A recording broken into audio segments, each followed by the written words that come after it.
1. What is the main purpose of a seatbelt? Ki objektif prinsipal yon senti sécurité? A. To protect the driver and passengers in case of an accident. Pou proteje chauffeur ak pasager yo nan ka ta gen yon aksidan. B. To make the car look better. B. Pou fè machin nan semble pi bel. C. To help the driver reach higher speed. C. Pou ede chauffeur fè pi gwo vites. Nan ba ou kelke seconde pou reflechi ak repons korek la.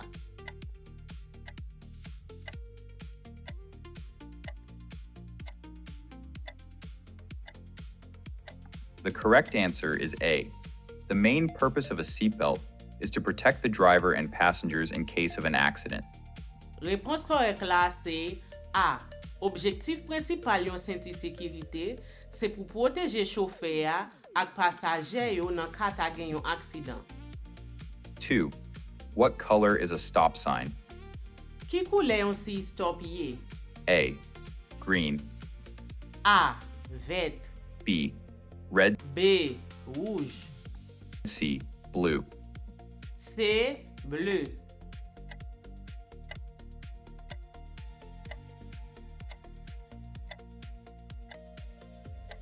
The right answer is B. A stop sign is always red, which signals drivers to come to a complete stop. Repons korek la se B. Rouge. Yon si stop toujou rouge. 3. What should you do when a traffic light turns red?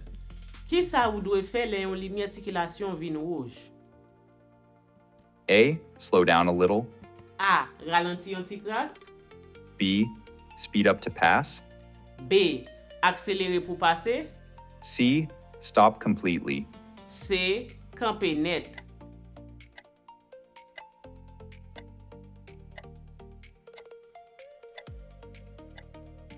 Correct answer. C. When a traffic light turns red, you must stop completely and wait until it turns green. Repons korek la se C. Le yon lumière sikilasyon vin rouge, ou suppose kampe net jiska ske lumière vini vert. 4. What does a green traffic light mean? Ki sa yon lumière sikilasyon vert vle di? A. Stop. A. Kampe. B. Go if the way is clear. B. Ale si route la kle. C. Slow down and stop. C. Ralenti epi kampe.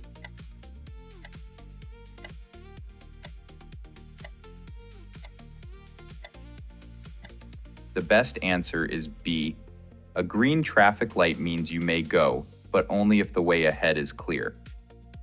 Repons korek la se B.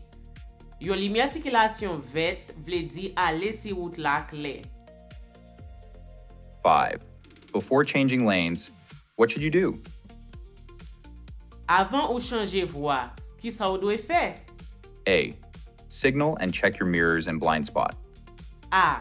Bay siyal epi cheke retroviseur ou yo ak pwen mor yo. B. Honk your horn. B. Klaksone. C. Close your eyes and turn. C. Fè menje yo epi vire.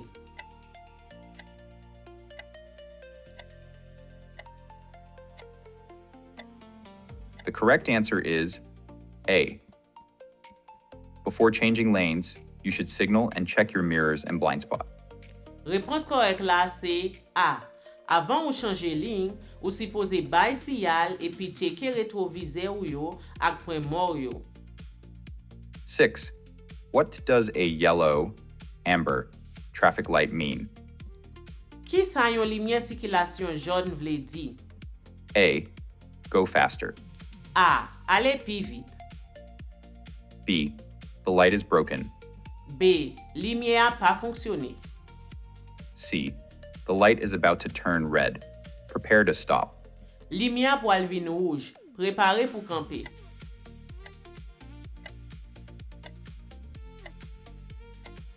The right answer is C. A yellow, amber. Light means the light is about to turn red, so you should prepare to stop. Repons korek la se C. Lumière sikilasyon jaune nan vle di ke lumière pou al vin rouge. Donk, ou suppose prepare pou kampe. 7. Who must wear a seatbelt in a moving vehicle in Florida? Ki es ki dwe mette senti sécurité nan yon machin kap roule nan Floride? A. Only the driver. A. Selman chauffeur. B. The driver and all passengers as required by law. B. Chauffeur ak tout pasager yo jan lwa amande a. C. Only people in the back seat. C. Selman moun ki chita derrière yo.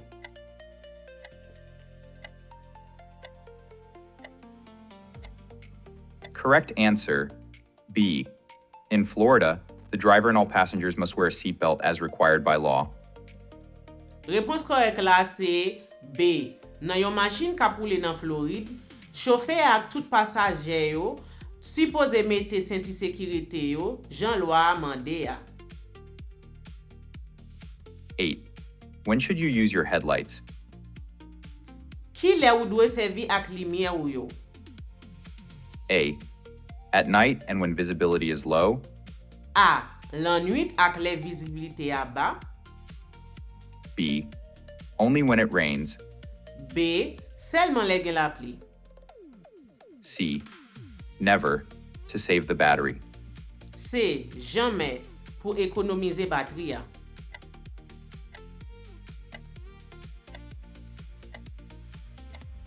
The best answer is A. You should use your headlights at night and whenever visibility is low. Repos korek la se A. Ou supposé servi ak lumière yo lan nuit ak le visibilité a ba. 9. What does a solid yellow line on your side of the road mean? Ki sa yon ligne jaune fixe sou bo pouw nan route la vle di? A. You may pass freely. A. Ou libre pou depase. B. The road ends. B. Route la fini. C. Do not pass. C. Pa depase.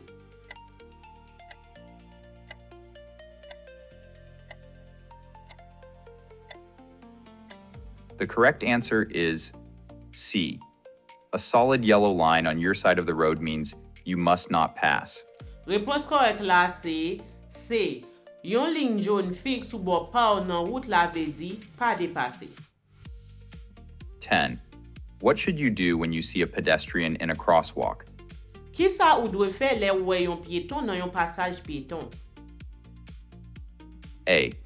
Yield and let them cross safely. A. Bay priorité epi kite yo travesse en sécurité. B. Speed up to pass before them. B. Akselere pou pase avan yo. C. Honk so they move faster. C. Klaksone pou yo ka deplase pi vite.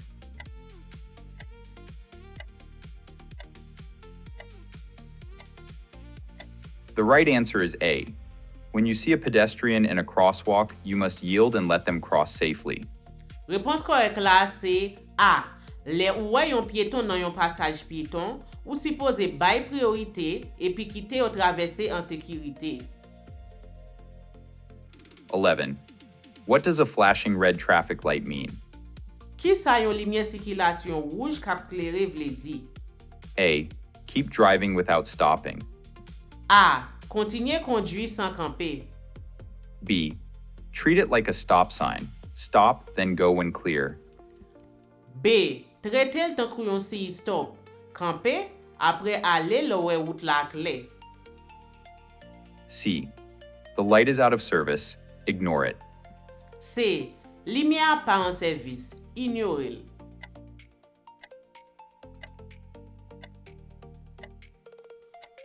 Correct answer. B. A flashing red light should be treated like a stop sign. Stop, then go when the way is clear. Repons korek la se B. Trete lumière sikilasyon rouge la tan kou yon si stop. Kampe, apre ale le wè route la kle. 12. What is the speed limit in a Florida school zone when lights are flashing? Ki lumière vitesse nan zon l'école Floride le lumière yo ap klere? A. There's no limit. A. Pa gen limite. B.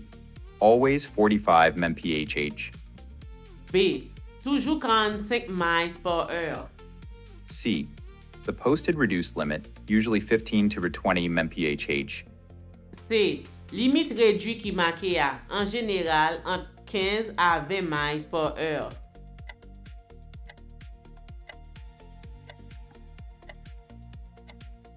The best answer is C. In a Florida school zone with flashing lights, you must obey the posted reduced limit, usually 15-20 mph. Réponse correcte là, c'est C. Dans zone l'école Floride, les lumières yo ap clairé, ou supposé toujours obéir à limite vitesse qui marquée dans panneau yo, qui en général entre 15 à 20 miles par heure. 13. When can you use a cell phone for texting while driving in Florida? Qui lè ou doit servir ak téléphone pour texter pendant wap conduit dans Floride? A. Texting while driving is prohibited. A. Texter pendant wap conduit interdit. B. Anytime you want. B. N'importe lè ou vle. C. Only on the highway. C. Seulement sur autoroute là.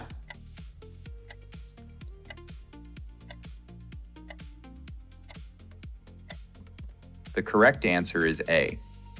Texting while driving is prohibited in Florida, so you may not use a cell phone to text while driving. Réponse correcte là, c'est A. Texter pendant wap conduit interdit dans Floride. Donc, ou ta supposé pas utiliser téléphone ou pendant wap conduit. 14. At a four-way stop, who has the right of way? Nan yon intersection qui gen 4 stop, qui est qui gen priorité? A. The biggest vehicle. A. Pi gros machine nan. B. The fastest vehicle. B. Machine qui pi vite là. C. The vehicle that arrived first. C. Machine qui rive en premier.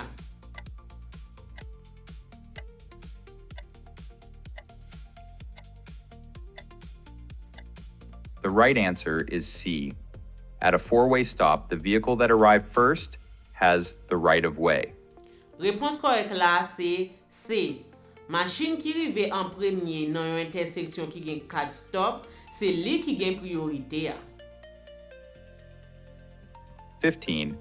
When two vehicles arrive at a four-way stop at the same time, who yields?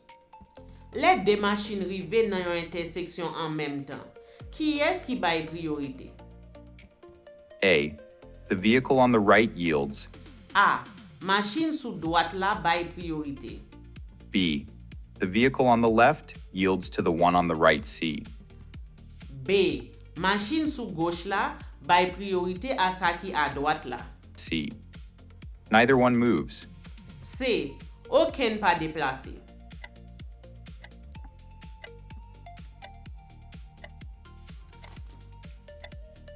Correct answer. B. When two vehicles reach a four-way stop at the same time, the vehicle on the left yields to the one on the right. Réponse correcte là, c'est B. Les deux machines rive dans yon intersection en même temps, machine sous gauche là, bail priorité à sa qui à droite là.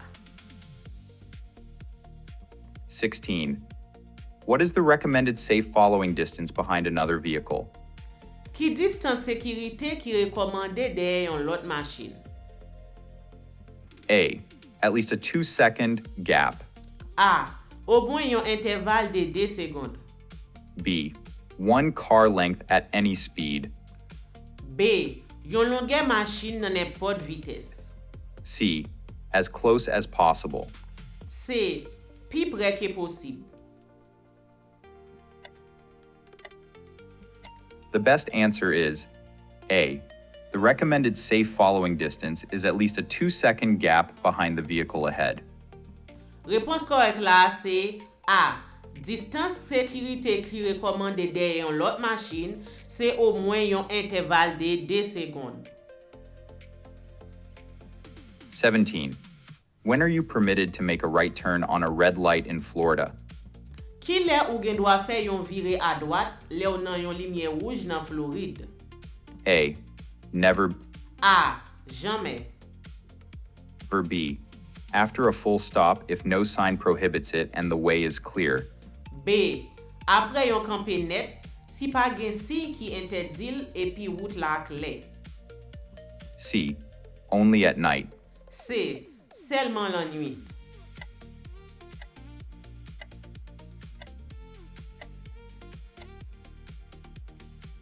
The correct answer is B. You may turn right on red in Florida only after a full stop if no sign prohibits it and the way is clear. Réponse correcte là c'est B. Ou gen doit fè yon vire à droite nan yon ligne rouge nan Floride, après yon campé net. Si pa gen si ki interdil epi wout la clé. 18. What should you do when driving in heavy fog? Ki sa ou dwe fè le wap kondwi nan gros bouya? A. Use high beam headlights.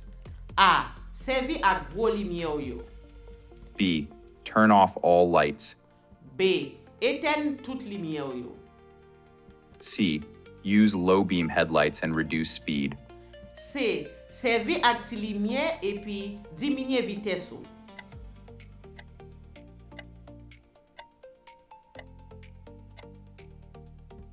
The right answer is C. When driving in heavy fog, you should use low beam headlights and reduce your speed. Réponse correcte là c'est C. Le wap kondwi nan gros bouya, ou si pose servi ak ti lumière yo epi diminye vitesse ou.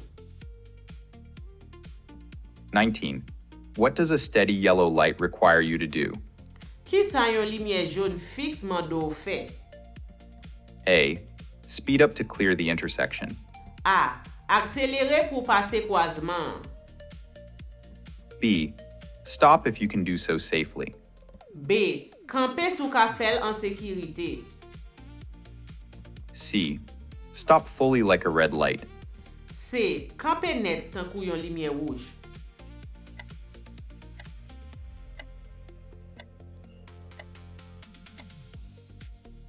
Correct answer B. A steady yellow light requires you to stop if you can do so safely. Réponse correcte là c'est B. Yon lumière jaune fixe mando pou kampe si ou ka fel en sécurité. 20. When approaching a stopped school bus with flashing red lights on a two-lane road, what must you do? Le wap proche yon otobis l'école ki kampe ak lumière rouge kap klere sou yon route ki gen deli. Ki sa ou dwe fè? A. Stop completely. Do not pass until the lights stop. A. Kampe net. Pa pase jiska ske lumière yo sispande. B. Pass carefully if no children are visible. B. Pase ak prekosyon si pa gen ti moun ki vizible. C. Honk and continue. C. Klaksone epi kontinye.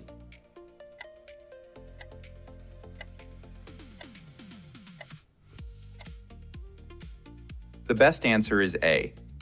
When approaching a stopped school bus with flashing red lights on a two-lane road, you must stop completely and not pass until the lights stop. Réponse correcte là c'est A. Le wap proche yon otobis l'école ki kampe, ak lumière rouge li yo kap klere sou yon route ki gen deli, ou si pose kampe net. Pa pase jiska ske lumière yo sispande. 21. What does a solid white line between lanes in the same direction mean? Ki sa yon ligne blanc fixe entre route nan menm direksyon vle di? A. Change lanes freely. A. Ou libre pou chanje li. B. The lane ends ahead. B. Li la fini devan. C. Lane changes are discouraged. Cross only when necessary. C. Changement ligne yo découragé. Traverser seulement les sa nécessaire.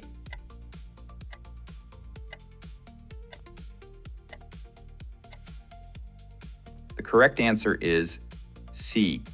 A solid white line between lanes means lane changes are discouraged, so cross only when necessary. Réponse correcte là c'est C. Yon li blanc fixe entre route nan même direction vle di, changement ligne yo découragé. Traverser seulement les sa nécessaire. 22. What should you do if you miss your exit on a Florida highway? Ki sa ou dwe fè si ou rate sorti ou nan yon autoroute Floride? A. Continue to the next exit. A. Kontinye jiska prochaine sorti ya. B. Back up to reach the exit. B. Fè bak pou rive nan sorti ya. C. Stop and make a U-turn. C. Kampe epi fè yon demi-tour.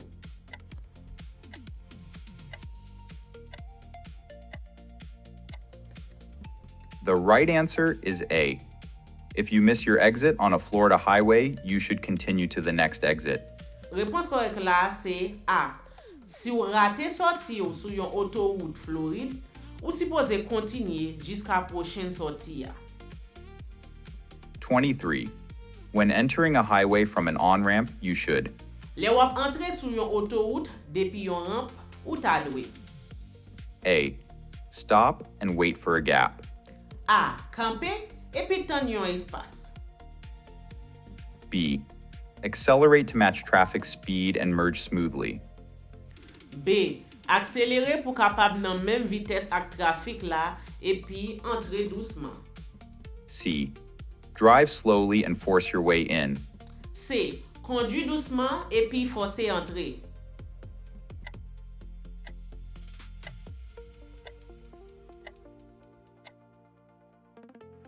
Correct answer, B. When entering a highway from an on-ramp, you should accelerate to match traffic speed and merge smoothly. Repons korek la se B. Le wap entre sou yon autoroute depi yon ramp, ou suppose akselere pou kapab nan menm vites ak trafik la epi rentre douceman. 24. What is the proper action at a yield sign? Ki aksyon ki korek nan yon seyi bay priorite? A. Always come to a full stop.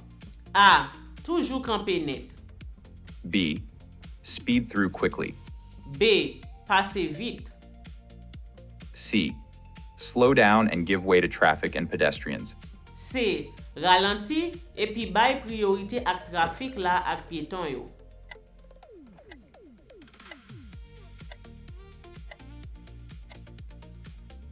The best answer is C. At a yield sign, you should slow down and give way to traffic and pedestrians. Repons korek la se C. Le wè yon panneau ki vle di bay priorite, ou suppose ralanti epi bay priorite ak trafik la ak pieton yo. 25. How should you steer if your vehicle begins to skid? Ki jan dwe dirije volan ou si machin ou komanse glisse? A. Brake hard and turn away.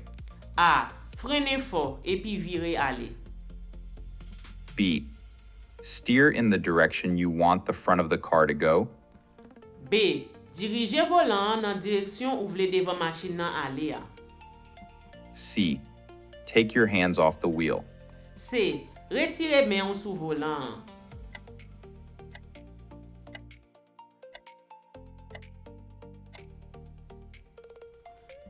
The correct answer is B. If your vehicle begins to skid, you should steer in the direction you want the front of the car to go. Repons korek la se B. Si machin ou komanse glisse, ou suppose dirije volan nan direksyon ou vle machin nan ale ya. 26. What must you do when an emergency vehicle approaches with sirens on? Ki sa ou dwe fe le yon machin ijans aproche ak siren ni ki li men? A. Speed up to get out of the way. A. Akselere pou sorti nan wout la. B. Continue at the same speed. B. Kontinye nan menm vites la. C. Pull over to the right and stop until it passes.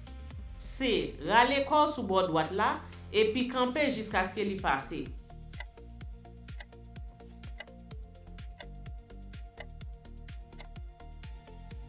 The right answer is C. When an emergency vehicle approaches with sirens on, you must pull over to the right and stop until it passes. Repons korek la se C. Le yon machin ijans aproche ak siren ni ki li men, ou suppose rale sou bord droit la, epi kampe jiska ske li pase. 27. In Florida, what is the legal BAC limit for a driver 21 years or older? Nan Floride, Ki limite legal niveau alcool nan sang pou yon chauffeur ki gen 21 l'année ou soit plus? A. 0.08%. A. 0.08%. B. 0.10%. B. 0.10%. C. 0.05%. C. 0.05%.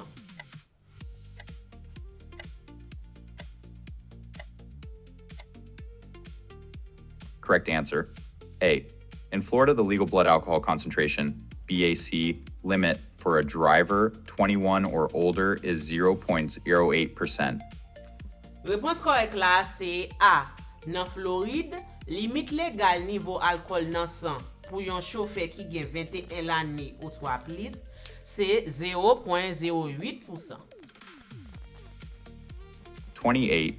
Florida's move over law requires you to do what when an emergency vehicle is stopped with lights flashing on a two-lane road. D'après loi bay plus espace, ki sa État Floride la mando fait, le yon machine urgence campé ak lumière urgence li yo li men sou yon route ki gen deli. A. Maintain your speed but move to the lane. Kembe vitesse ou même jan, men déplacer bo ligne lan. B. Slow to 20 below the posted speed limit. B. Ralenti à 20 miles per heure en bas limite vitesse la. C. Come to a complete stop until it leaves. C. Camper net jusqu'à ce que li ale.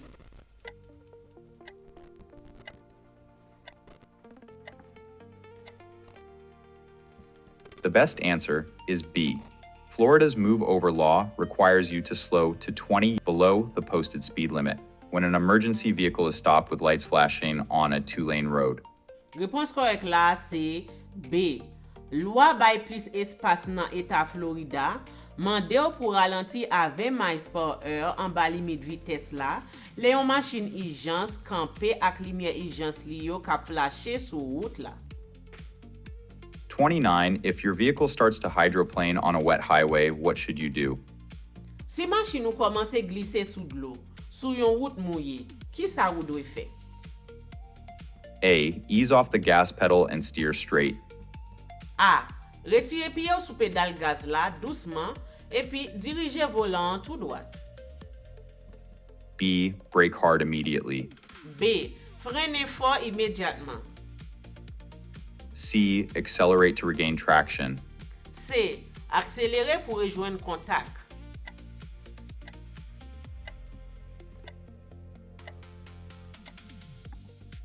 The correct answer is A. If your vehicle starts to hydroplane on a wet highway, you should ease off the gas pedal and steer straight. Réponse correcte là c'est A. Si machine ou komanse glisse sou d'lo sou yon autoroute mouye, ou suppose retire pied ou sou pédale gaz la doucement et puis dirige volant tout droit. 30. Under Florida law, what must a driver do after a crash causing injury, death, or property damage?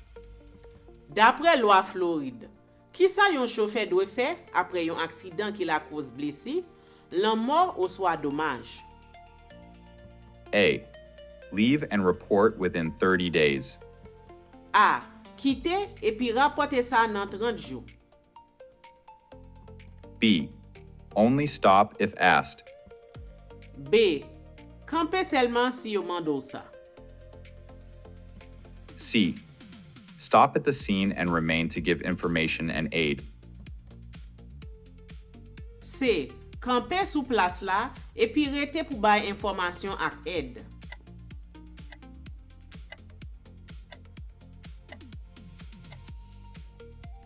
The right answer is C. Under Florida law, after a crash causing injury, death, or property damage, a driver must stop at the scene and remain to give information and aid. Réponse correcte là c'est C. Si yon chauffeur fait yon accident qui la cause blessi, l'an mort ou soit dommage, chauffeur sa ta supposé camper sous place là et puis rete pour ka bay information ak aide. 31. What is Florida's implied consent law? Ki sa loi consentement impliqué Floride la vle di? A. You consent to let police search your home. A. Ou bay konsentman pou polis fouye kay ou. B. You agree to a breath, blood, or urine test if lawfully arrested for DUI. C. B. Ou d'akor pou fè yon test souf, sang, ou swa pipi, si yo areto legalman pou kondwi an ba influence alkol, ou swa drog. C. You agree to pay all fines in advance. C. Ou d'akor paye tout amende en avans.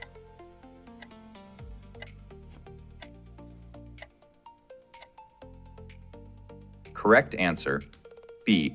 Florida's implied consent law means you agree to a breath, blood, or urine test if you are lawfully arrested for DUI. Repos korek la se B. Loi konsentman implike Floride la vle di ko d'akor pou fè yon test souf, sang, ou swa pipi si yo areto legalman pou konduit an ba influence alkol ou swa drog. 32. On a multi-lane highway, which lane should be used for normal driving? Sou yon gran route ki gen plizye ligne, ki li yon chauffeur dwe itilize pou kondui normalman? A. The right lane, leaving the left for passing. B. A. Voie à droite la, kite gauche la pou depase. And B. The far left lane. B. Voie ki pi à gauche la. C. Any lane, it does not matter. C. N'importe voie, sa pa important.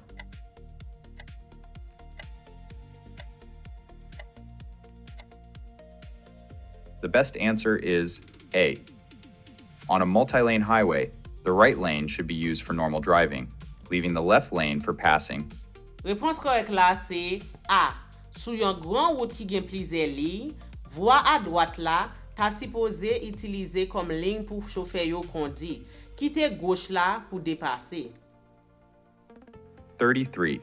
What should you do when driving at night and an oncoming car's high beams blind you? Ki sa ou dwe fè lan nuit le gwo limye yon machin kap vini avegle ou? A. Stare directly at the lights. A. Fikse je ou sou limye yo direkteman. B.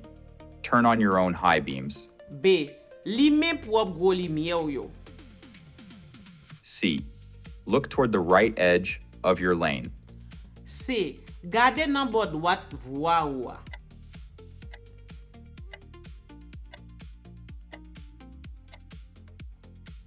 The correct answer is C. When an oncoming car's high beams blind you at night, you should look toward the right edge of your lane. Repons korek la se C. Le gwo limye yon machin kap vini aveglo nan mitan lan nuit, ou suppose gade nan bo dwat ligne ou a. 34. When is it legal to drive in a bicycle lane in Florida? Ki lè li legal pou kondui nan yon ligne bisiklet nan Floride? A. Only briefly to make a right turn or to park where allowed. A. Selman yon ti moman pou fè yon vire à droite ou swa pou pake kote ou pèmèt ou. B. Anytime traffic is heavy. B. N'importe le trafik la chargé. C. Never under any circumstances. Jamais, nan aucune situation.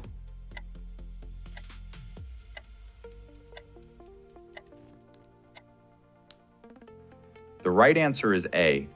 In Florida, it is legal to drive in a bicycle lane only briefly to make a right turn or to park where allowed. Repons korek la se A. Nan Floride, ou kapab konduit nan yon ligne bisiklet selman nan yon ti moman pou fè yon vire à droite ou swa pou pake kote ou pèmèt li. 35. A driver is approaching a roundabout. What is the correct action? Yon chauffeur ap aproche yon rond-point. Ki aksyon ki korek la? A. Enter quickly before other cars. A. Entre vite avant lot machin yo. B. Yield to traffic already in the roundabout, then enter. B. Bay priorite ak trafik ki deja nan rond-point an, epi entre apre sa. C. Stop in the middle of the roundabout. C. Kampe nan mitan rond-point an.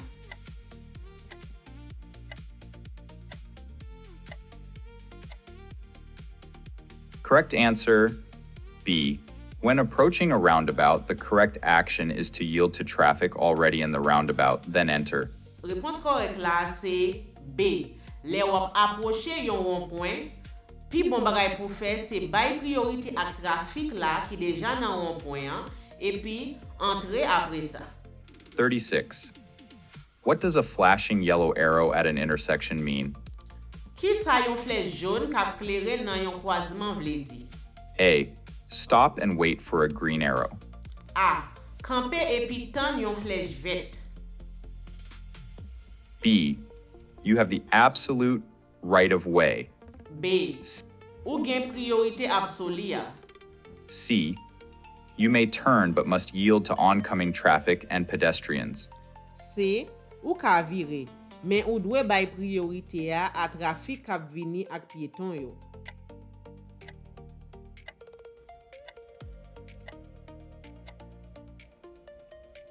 The best answer is C. A flashing yellow arrow means you may turn, but you must yield to oncoming traffic and pedestrians. Réponse correcte là c'est C. Ou ka vire, men ou dwe bay priorité a trafik kap vini ak piéton yo. 37. If your brakes suddenly fail, what is the best first action? Si fre machin ou suspend marche tout d'un coup, ki premye bagay ki pi bon pou fè? A. Turn off the engine immediately. A. Eten mote ya immédiatement. B. Pump the brake pedal and shift to a lower gear. B. Pompe ki vle di peze epi lage, pedal frein epi pase nan yon vites ki pi ba. C. Open the door and jump out. C. Louvri pot la epi sote deyo.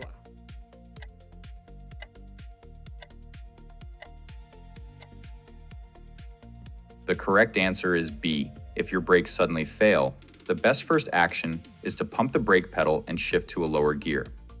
Réponse correcte là c'est B. Si fre machin ou suspend marche tout d'un coup, ou suppose pompe pedal frein epi pase nan yon vites ki pi ba. 38. For a driver under 21 in Florida, what BAC level can lead to license suspension? Pou yon chauffeur ki gen mwens pase 21 l'année nan Floride, ki niveau alcool nan sang ki ka la cause suspension lisans? A. 0.02% or higher. A. 0.02% ou soit plus. B. 0.08% or higher. B.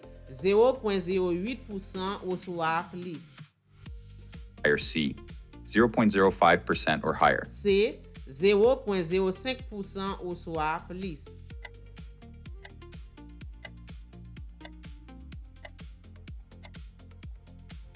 The right answer is A. For a driver under 21 in Florida, a BAC of 0.02% or higher can lead to license suspension. Réponse correcte là c'est A. 0.02% ou soit plus. 39. What should you do before backing up a vehicle? Ki sa ou dwe fè avant ou fè back ak yon machine? A. Rely only on mirrors. A. Ou ka konte selman sou retroviseur yo. B. Back up quickly to save time. B. Fè back vite pou ekonomize tan. C. Check behind the vehicle and turn to look over your shoulder. C. Cheke deye machine nan epi vire gade pa deye zepol ou.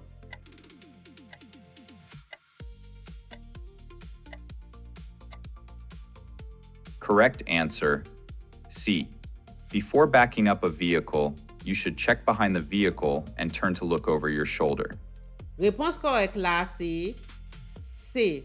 Cheke deye machine nan epi vire gade pa deye zepol ou. 40. On a slippery road, your stopping distance compared to a dry road is... Sou yon route glisse, distance ou bezwen pou kampe machine nan kompare ak yon route ki sek se A. Shorter. A. Pi koute. B. Much longer. B. Pi long an pil. C. The same. C. Même jan.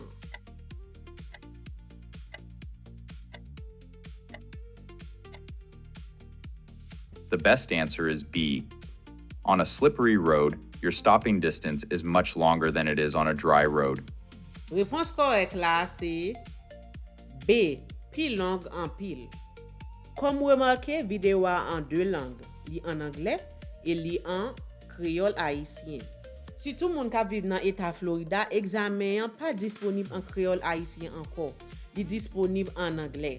Donc, pour nous aider à préparer l'examen plus bien, nous mettons anglais avant, après ça créole là après, pour aider à comprendre la question.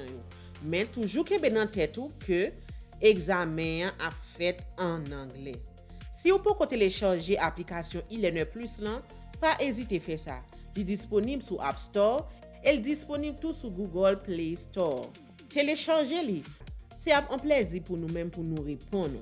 Et si la vidéo ça t'est utile, pas oublier partager avec 10 personnes. Merci d'être suivre la vidéo e-learner plus là. C'est un plaisir pour nous servir.